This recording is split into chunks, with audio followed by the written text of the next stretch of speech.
Tony, I think probably at half-time, most people could have been forgiven for fearing the worst, but did you take quite a bit from that second half?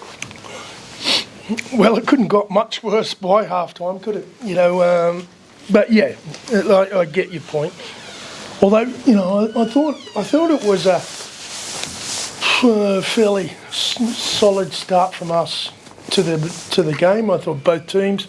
I think we went toe to toe for a few sets, which was encouraging. It looked like we were going to build a game, but some of our defence just fell way off the cliff, way off, and allowed them to run their plays. And they got some very, very good players, and that can really hurt you with the ball. So and they hurt us? They hurt us bad. But yeah, to come in at half-time at that sort of scoreline, pretty demoralising. You could easily throw in the towel and not go out there and try and fix things up. And so on that account, that's encouraging. The 28 points before that, to get to that point, to really get desperate, we've got to address that. We've got to get really desperate with our defence earlier in matches and with better scorelines. Is that a key word then, desperation, Tony? Absolutely, yeah. Well, that's the only way you can play rugby league, in defence. You've got to be desperate. You've got to be desperate not to concede, desperate not to allow breaks, desperate to get the ball. You've got to be urgent and desperate. Yeah, of course, we're not in great form, and so we've got to make sure that we're working hard for one another and get desperate to help each other. Well, that's the game of rugby league. We're still learning how to do that with each other, and I thought second half showed that we can when we really put our minds to it, which is encouraging. But we've got to learn to do that from outsets of matches. The upturn coincided with Brown moving to 9 and Charles coming on. How big an impact did that switch have on the game? Yes and no. I thought we were doing okay before that too. In that second half, I think that was about 10 minutes in or so. But the young kid coming on gives us some energy. I wasn't sure whether to throw him into that sort of match. We try to look after him. He's only young and he's not the biggest young man, Jack, and he plays tough. I wasn't sure if it was fair on him to throw him in on that sort of scoreline, but he more than held his own. I thought he gave us some energy, but yeah, poor old Danny copped a rib injury. I think he's popped a rib there. So he'd probably be on our injury list as well coming Monday, I'd say. Is that a bit of a glimpse into the future, maybe, Brown at 9 and Charles in the halves? Yeah, yes and no. We've got to, as I said, got to look after Jack. He is young and he's not the biggest young man, and we've got to pick and choose and when to use him, when to protect him, and when. I'd like to be throwing him into a team that's in good form rather than a team that's not in good form and finding their way at the moment. But he's handling some of the challenges we've thrown at him so far. Are you having to manage, and you had to do it with Mikey Lewis, I guess, when you were here, Sure did. Expectation from supporters, from people like me. Is it a similar job you're having to do with Charles? A lot of similarities in a lot of things, and where we were at different stages, and some of the holes that we were fighting through to become a more resilient team and a tougher team and a smarter team.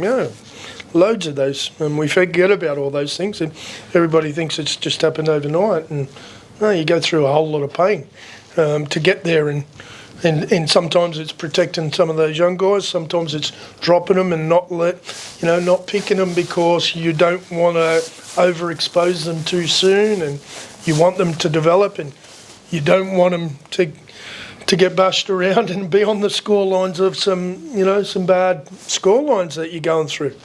So there's all sorts of reasons that you can protect some of the young guys coming through. We've got some more young guys we'd like to introduce as well, but I'd like us to be travelling a bit better before we do that. But Jack's handled most of it pretty well. How difficult is it to get rid of the bad stuff that we saw in the first half? Is that, it would be easy for me to say, how do you sort that out? But is that an oversimplified question? Yeah. Listen, we've just got to keep working hard and working on gaining our confidence by having some wins within our performances. We haven't, as I said, been in great form, and the world's telling us how bad we are at the moment. It's hard for young men and people to feel confident and go out there and do a great job sometimes when it's getting through to the keeper, some of that. And we've got to toughen up. We've got to accept some of that and accept the criticism that we're copping and just face up to it and go, right, time to stop that, and we've got to turn it ourselves, because nobody else is going to turn it for us. It's just, we've got to dig in and work our way out. Most people get to that point. Some people fold and cave in. If you're going to play rugby league and be around in rugby league and last in rugby league, you've got to have that resilience. You've got to be tough enough to handle all that and then work hard enough to push through it, and you come out the other side, and then next thing everybody tells you how good you are. But we've got a bit to do before we get to that stage. And just finally for me, how important or otherwise is it showing as a player that you care? Because when you sort of miss tackles and some of those incidents in the first half, they're the sort of incidents where fans and again us I suppose can say they don't look like they care. How important is it to show that you do? Oh, they care. We all care. Nobody wants to lose games badly. Nobody wants to concede a try. It's just how determined you are to prevent that from happening in the first place, rather than sometimes after the fact. You can show how much you care afterwards. You've got to prevent it from happening, and that's why we've got to get tough. We've got to stop it from happening. But I think anybody who watch or could sit through that second half and see the desperation of the scoreline was gone, but Darnell, I think, epitomised, saving a try in the opposite corner. That's what good teams do before they get to 28-0 down. That's what good teams do. They save tries on the other side of the field, even though it's not on their side of the field. That's what desperation to cover for one another. And I think we got that desperation for preserving our try line second half. That's just got to be learnt now, and that desperation needs to be taken into next game, that's for sure. So how would you get that desperation from the start then? What do your players need to do? Yeah, hurt, and we're hurting, and we've got to get that right mindset right from the word go. And it's hard, some people haven't done that much before, in their careers. So we're still learning some of that and learning that together and learning, what it takes to get to that mindset where you're doing it from before you get kicked around the place. You've got to get angry and get desperate before you get out there, and otherwise the opposition's going to embarrass you, and they were embarrassing us. You've got to fight before you get to that stage. You've got to prevent that from happening. But sometimes you just got to face up to it. It's the reality of where we're at the moment. Some of our defence isn't good enough, and when it isn't good enough, you're going to get embarrassed. Stop it from happening by looking at it, learning from it, but taking that bad feeling and taste into next week. How was Nick Staveley? He was a late withdrawal from the side, so how's he doing? Yeah, he'll have a scan tomorrow. It'll either be it's a meniscus problem. It'll doctor's words, either it'll be a 2-week clean-up or a 6-week clean-up, one or the other. If it's a big one, it'll be 6 weeks. If it's a small one, he'll be out for the next 2 weeks. So Any other bangs today, or was it just Danny? Denny, Ashworth's got a thumb problem, probably, not looking good. He won't be around for the next little while, I'd suggest. So, we picked up another couple. Fingers crossed we don't have a suspension. That'd be good if we could have a week without that. We've had 2 so far this week. And the other piece of positive, that's the first match this year that we've had 13 on the park for the 80.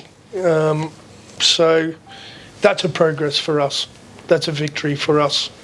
So progress. You spoke about confidence a lot last week. How much confidence can you take out of that second half, take it into next week's game? Sure. We can take a bit. We can learn some about ourselves, and we need to understand, but we also need to put it in the right categories as well. We can't be satisfied with that second half effort after a 28-0 score line. We can't get into that sort of habit of that's when we kick into gear. We've got to take the lessons from this game and some others that we've played recently and take them into next week. And the week after, we'll deal with the week after. We just face each week and take the lessons from it. But there was plenty to learn from today, that's for sure. Cheers, Tom.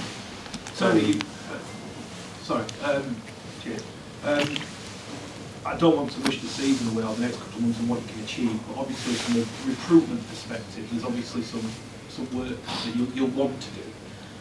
You're obviously off contract at the end of the year. Are you in charge of the recruitment decisions that are going to be made in the next 2, 3, 4, 5 months? And if so, is that an indication that you want to stay, that you will be staying beyond the end of your contract? Absolutely, yeah. Mate, I'm here to help this club turn around, and I say I love projects, and I do. I love projects.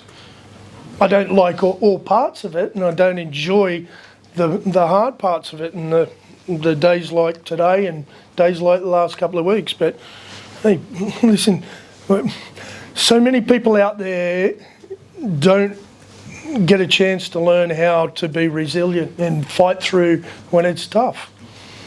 It's not taught a lot. It's not taught in schools much. It's not taught in a lot of homes much. Well, I like teaching people how to handle things, and I've got to set the example of it. It's tough. It's tough at the moment. I've been through tough times with many times before, and every job I've been in has its tough times. Keep working hard, you get through it, and you come out stronger. That's the answer. There's no other shortcut. So my answer to you is yes. Will we identify? I don't make decisions about those things prematurely. I've mentioned about other terrific players I've coached and some decisions being made about them too soon. Some, and particularly Australians, and I'm going to use, for those too young to remember, I'm going to use Trent Barrett again. I remember seeing Trent Barrett back at Magic Weekend after he'd been at Wigan for a few months, and everybody from Wigan were booing him. I saw him after the match, and he went, just can't get it going, and it's frustrating and it's tough, and what?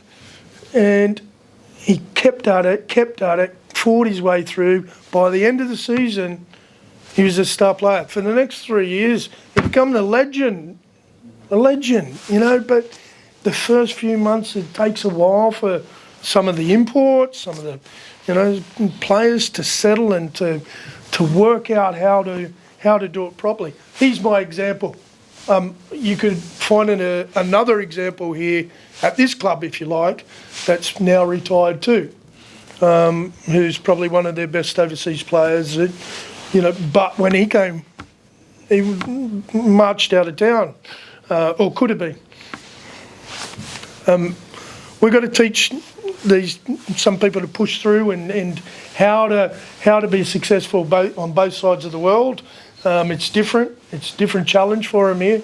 So we'll try and help them.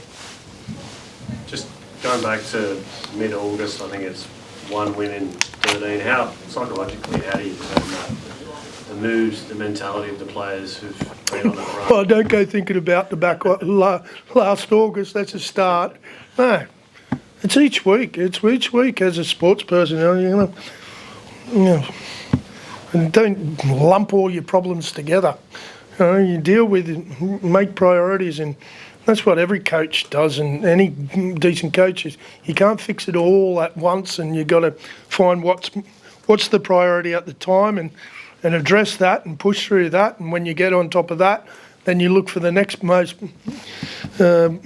biggest priority or the problem to solve, or look for the positives to jump on board too. It isn't just about problem solving, it's about getting people to do what they can do well and get more of it. And, we've got to do that. There's some things that we can do well and we've got to do more of it, and there's some things that we need to cut out from doing. But I certainly am, looking back to August and going, well, this is wrong and this is wrong from last year. That does us no good. It's what's happening here and now, and trying to address all those things in the right priority. Can't fix them all at once. Given the nature of the opponent, does this defeat hurt more than most? For me? Yeah. Nah, not at all. Not at all. They all hurt. I'm a coach, and I've coached a number of teams in the competition now. This may not be what some people want to hear. They all hurt for me. They all hurt. I want my players to hurt every week, no matter who it's against. I don't want them just to try hard against Whole KO. I want them to try hard against every team and go out there and feel confident about performing every week, because they know they're capable of performing well. That's where I've got to get them to. Does it hurt more? They all hurt. They all hurt. I've got other ex-teams. Last week I played against another ex-team and they dished this up. Move on and deal with I care about this club, and that's my priority, and I care when it's not performing, and I'll keep doing that right throughout, no matter who we're playing. You said that you played Huddersfield last week. You're going into a game with them next week as well. Does that short gap between those games, and the fact that you've had such a good look at them that close to that game, does that help this week? I don't know whether it was a good look at them. They gave us plenty to think about, and they did a fair job on us last week. So if we got some bad taste still left in our mouth, that'd be good. Some bad taste from today and some bad taste from last week, and learn our lessons about some of what can happen if you're not on your game and you're not desperate from the start of matches. That's all I can hope. We'll go and work hard. The players are in their hurt, and they're nobody wants to. We don't want anybody to feel sorry for us. I'm not over defending us. It's just where we're at the moment, and we've got to toughen up and work through it to make sure it doesn't happen anymore.